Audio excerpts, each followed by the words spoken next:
Mga kapiday, sa magandang oras sa lahat at welcome po sa aking channel. Ito po, magandang pag-usapan po ito. Ano? Kung maalala po ninyo mga kabida, ito kung si Undersecretary Claire Castro, nagsalita po patungkol ho doon sa isinawalat po ni Vice President Sara Duterte. Ano? I think sometime in March ata yun, o April. Ano po. Ito po patungkol ho sa nangyari ho sa US, kung saan po meron pong isang Pilipino namatay sa loob po ng kwarto na kasama raw ito kung si First Lady Lisa Marcos po makabida. Isang hotel po 'yon. Okay? Yun yung sabi po ni Vice President Sara Duterte no? At napag-alaman daw base sa blatter po ng police doon sa Los Angeles na ang ikinamatay daw ng tao na 'yon dahil daw sa overdose po ng illegal drugs, mga kabida. Okay? Pero ang treatment po dito ni Undersecretary Claire Castro dun ho sa naging pahayag po, mga kabida, ni Vice President Sara Duterte, fake news. Okay? Fake news daw. Eto, pakinggan muna natin ito hong salita o pagsasalita po ni Vice President Sara Duterte at of course yung reaction po, mga kabida, ni Undersecretary Claire Castro. Ito po. Kailangan pa ba natin paniwalaan ang mga ganitong klaseng istorya na nanggagaling sa Vice Presidente?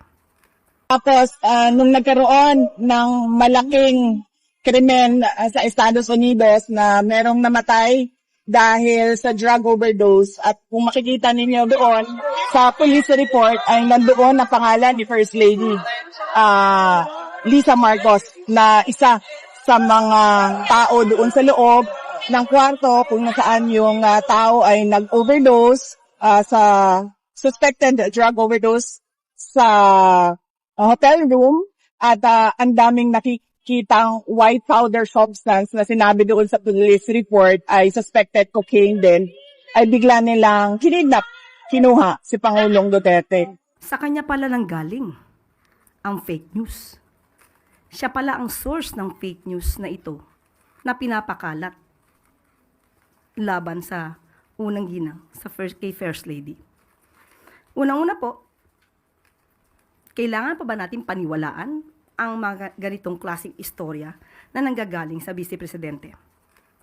Ayun, fake news daw, sabi ho ni Undersecretary Claire Castro. By the way, i-courtesy po natin yung video na yun, mga kabida, sa Abante Radio, Okay. Fake news daw, sabi po ni Undersecretary Claire Castro, yung pahayag po ni Vice President Sara Duterte.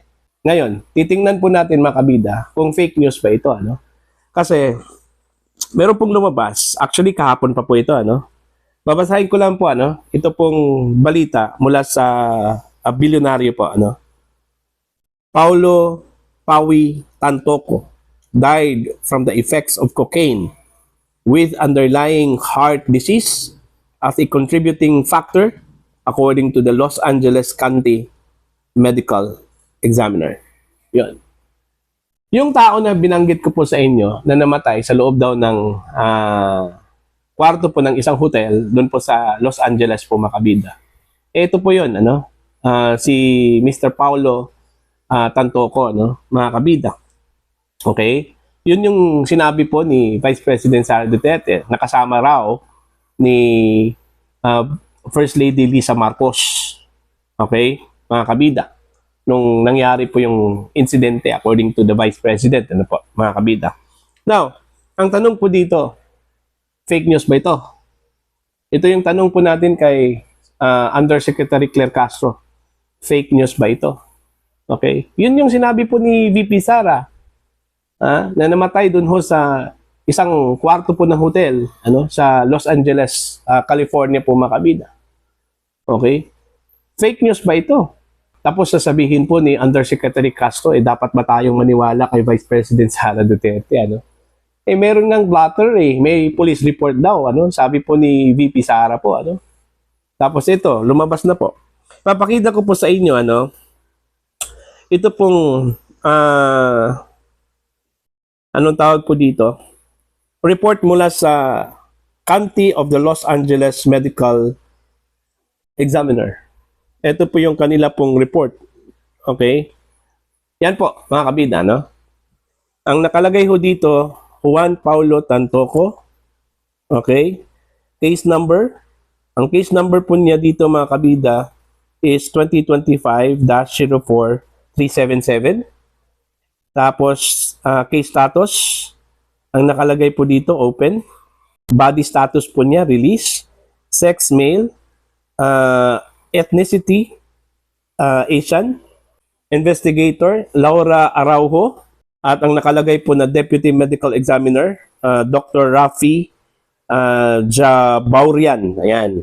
Okay? At yung cause of death po niya, mga kabida, no? Cocaine effects. Yan yung nakalagay ho dito, ano? Okay? So, tanong ko lang po, ano? Ito ba ang fake news ni Undersecretary Claire Castro, mga kabida? Doon po sa kanyang sinabi, ano? Na naging pahayag po ni Vice President Sara Duterte na may namatay po doon sa loob mo ng isang kwarto po sa isang hotel. Kasama daw ito kong si First Lady Lisa Marcos. Ngayon ang tanong po, ano, mga kabida. Nakatakda pong bumiyahe po, mga kabida, no, sa USA. Ito hong si Pangulong Ferdinand Marcos. Most likely, kasama po niya siguro, ano, ito hong si First Lady Lisa Marcos, mga kabida, no. At yung rason dito is negotiation daw doon ho sa tariff na ipinatupad po, ano, ng US government sa Pilipinas. Okay? Hindi kaya ito may kaugnayan din, ano, sa lumabas po na report, mga kabida, mula sa County of Los Angeles Medical Examiner? Ito, tanong ko lang po ito, ano, kasi timely kasi yung paglabas po, mga kabida, ng report, ano, at saka ito hong biyahe po ng Pangulong Ferdinand Marcos po sa US, ano. Tanong lang po ito, okay? Kung part ba din ito, ano, ng biyahe po ng Pangulo at ng kanyang entourage po, mga kabida, doon po sa US. Yung allegation po, ano, na fake news, ito pong isiniwalat po ni Vice President Sara Duterte, mga kabida, patungkol ho sa namatay sa loob po ng isang kwarto sa hotel sa California, no, na sinasabi po ng Vice Presidente kasama daw ito kung si First Lady Lisa Marcos. Isa ba itong defense mechanism po ng Malacanang, ano, mga kabida? Ito po, babasahin ko lang po ito pong post po ni Rob Rances po, mga kabida, no, 48 minutes ago. Ang kanya pong post, actually, babasahin ko lang po, ano, sample of a well-crafted troll defense, polished wording, strategic framing, and just enough plausible deniability to mask the defection now starting to make the rounds. How to spot it? Ito po. Shift the narrative. Okay. Ito din, isa ba itong pag-shift sa narrative po, sa totoong narrative? Ito hong pag-akusa po ni Undersecretary Claire Castro po na fake news, ito hong isinawalat po ni Vice President Sara Duterte, ano, mga kabida? Paints critics as attackers.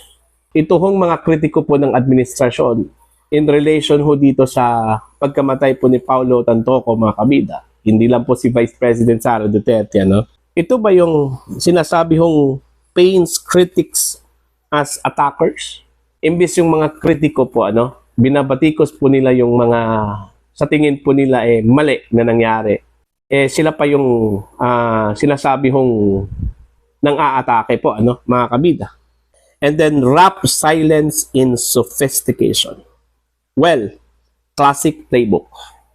So, yun po yung post po ni Rob Rances po, ano. Okay? Kasi, in denial po In denial po ang Malacanang dito ho sa nangyari po, ano, sa Los Angeles. In fact, umabot po sa point na tinawag po nilang fake news. Okay? Fake news. Ewan ko kung ang tinawag na fake news yung pagdawit ho kay First Lady Lisa Marcos o ito pong pagkamatay po ng isang Pilipino sa loob po ng isang kwarto sa hotel, ano, sa Los Angeles, California, mga kabida. Now, ang tanong dito ngayon, ng pinakamalaking tanong, okay, Tanong din ito ni Attorney Rowena Guanzon po mga kabida, no, sa kanya pong post. Sino dapat ang mananagot dito? Okay? I-share po mga kabida ni Attorney Rowena Guanzon itong post po ng bilyonaryo. Alright? Ang kanyang caption, sino ang dapat managot? Yun yung malaking tanong po, ano? Sino ang dapat managot ho dito sa pagkamatay, ano? Ni Paulo Tantoco po mga kabid. Okay, hindi naman po siguro i-akusa po natin 'yan ano kay Magellan, patay naman 'yon. Hindi naman po natin pwedeng akusahan po si Jose Rizal. Matagal na po 'yon, ano? Hindi pa tayo ipinanganak Jose Rizal na po 'yon, mga kabida. Alangan naman pong si dating Pangulong Duterte naman po yung may kasalanan ho dito. Nandun sa dahig. Nakulong po sa dahig, ano? Okay, itanong po natin ito kay Attorney Claire Castro. Sino po ang dapat managot dito po sa pagkamatay po ni Paulo Tantoco? Attorney Claire Castro. Okay? So para po sa inyo mga kabida, ano po ang inyong pananaw at opinion ho dito? Please comment down. Sa mga hindi pa po subscriber sa akin channel, please subscribe. Just click the subscribe button, click the notification bell, click all para updated po kayo mga kabida sa aking mga uploads. Maraming salamat po sa inyo lahat.